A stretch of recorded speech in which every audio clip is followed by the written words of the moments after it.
అందరికీ నమస్కారం అండి. ఈరోజు వీడియో వచ్చేటప్పటికి పార్టీ అఫీషియల్ హ్యాండిల్ నుంచి ఎప్పుడు లెటర్ హెడ్స్ పార్టీ నుంచి పార్టీ వాయిస్ ఏంటి, పార్టీ స్టాండ్ ఏంటి అని ఎప్పుడు లెటర్ హెడ్స్ వస్తూ ఉంటాయి అన్ని సోషల్ మీడియా ప్లాట్ఫామ్స్ నుంచి. అలాగే ఎప్పుడు ఎంతమంది ఆ లెటర్ హెడ్స్ని చదువుతారో, ఎంతమందికి అది రీచ్ అవుతుందో నాకైతే తెలీదు. అంటే ప్రోటోకాల్లో ఉన్న వాళ్ళకి, అలాగే ఎస్పెషల్లీ చదువుకొని పార్టీ హ్యాండిల్ నుంచి ఇలా వస్తాయి, ఇదే పార్టీ స్టాండ్ అని తెలిసిన వాళ్ళకి మాత్రం అది రీచ్ అవుతుంది. గ్రౌండ్లో అండ్ నార్మల్ ఓటర్కి, పార్టీకి అనుకూలంగా ఆలోచించే ప్రతి సామాన్యుడికి అది రీచ్ అవుతుందా లేదా అన్నది నాకైతే తెలీదు. బట్ నిన్న పవన్ కళ్యాణ్ గారి పేరు మీద వచ్చిన ఒక లెటర్ హెడ్, దాని సారాంశము సామాన్యుల వరకు కూడా వెళ్ళాలి అనే ఒక ఉద్దేశంతో ఈ వీడియో చేస్తున్న లెటర్ హెడ్ని యాజ్ ఇట్ ఈస్గా వాయిస్ వినిపిస్తాను. ఇది వీలైనంత వరకు ఎక్కువ మందికి రీచ్ అయ్యేలాగా చేయండి. ఫస్ట్ టైం ఒక స్టాండ్ అనేది గట్టిగా జనాల్లోకి వెళ్ళాలి అని అనిపించింది, అందుకే దాని గురించి చేస్తున్నాను. దీన్ని అన్యదా ఎవరు భావించవద్దు దయచేసి. 4వ తేదీ జనవరి నెల 2024 వైసీపీ ఓటమి కళ్ళెదుట కనిపిస్తోంది. ఇది పార్టీ అఫీషియల్ లెటర్ హెడ్ యొక్క హెడ్డింగు. దాన్ని ఒకసారి మొత్తం కంప్లీట్గా చదువుతాను వీలైనంత వరకు. దానికి ఇంకా ఎలాంటి ఎక్స్ప్లెనేషన్స్ ఇవ్వాల్సిన అవసరం కూడా లేదు. యాజ్ ఇట్ ఈస్గా దానిలో ఏది ఉందో అది జనాలకు రీచ్ అయితే చాలు. వైసీపీ ఓటమి కళ్ళెదుటే కనిపిస్తోంది, అందుకే కొందరు కాపు పెద్దలను రెచ్చగొడుతోంది. ఇది పవన్ కళ్యాణ్ గారి వాయిస్, కంప్లీట్గా పవన్ కళ్యాణ్ గారి వాయిస్ అని వినండి మీరు దయచేసి. నేను గౌరవించే కాపు పెద్దలు నన్ను దూషించినా దీవెనలుగానే స్వీకరిస్తాను. నన్ను ఎంతగా దూషించినా వారికి జనసేన వాకిలి తెరచే ఉంటుంది.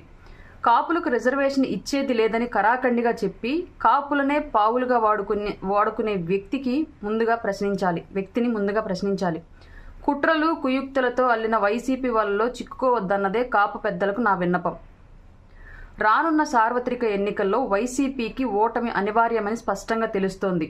ఆంధ్రప్రదేశ్ ప్రజానికం తాము వైసీపీని సాగనంపుతున్నామని సర్వేల ద్వారా వెల్లడిస్తూనే ఉన్నారు. అవినీతి, అస్తవ్యస్త, హింసాత్మక విధానాలతో కొనసాగుతున్న వైసీపీ పాలనను చాలా బలంగా ఎదుర్కొంటున్న పార్టీ జనసేన. ఎమర్జెన్సీ సమయంలో అప్పటి పాలక పక్షాన్ని నిలువరించి దేశ ప్రయోజనాల కోసం అన్ని పార్టీలు ఏకతాటిపైకి వచ్చాయి.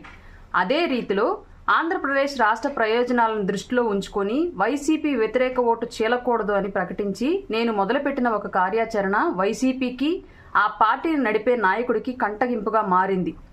జనసేనకు శాసన వ్యవస్థలో స్థానం లేకపోయినా ప్రజా జీవనంలో బాధ్యత కలిగిన ప్రతిపక్షంగా నిలిచినందుకే ఎన్నో దాడులు, దిగజారిన విమర్శలు చేస్తోంది వైసీపీ. అసభ్యకరమైన దూషణలకు దిగి వ్యక్తిత్వ హననానికి పాల్పడ్డా తట్టుకుని నిలబడుతూనే ఉన్నాం. అన్ని సామాజిక వర్గాల్లోనూ నిర్దిష్టమైన శాతం, కాపు సామాజిక వర్గంలో బలమైన శాతం జనసేనకు అండగా ఉండడం వైసీపీకి జీర్ణం కావడం లేదు. ఈ క్రమంలోనే కులపరమైన అస్త్రాన్ని వైసీపీ ప్రయోగిస్తోంది. అందులో భాగంగా నేను గౌరవించే కాపు పెద్దలను రెచ్చగొట్టి పార్టీని బలహీనపరిచే దుష్ట ప్రయత్నాలకు ఒడిగడుతోంది. సదరు కాపు పెద్దలు అదే విధంగా మాట్లాడడానికి వారికి కారణాలు వారికి ఉండొచ్చు. వాటిని నేను సహృదయంతో అర్థం చేసుకోగలను. వారి దూషణలను నేను దీవెనలుగా తీసుకుంటానని తెలియచేస్తున్నాను. రాష్ట్ర విస్తృత ప్రయోజనాలను కాంక్షిస్తూ నేను తీసుకునే నిర్ణయాలకు సర్వత్రా హర్షం వ్యక్తమవుతోంది.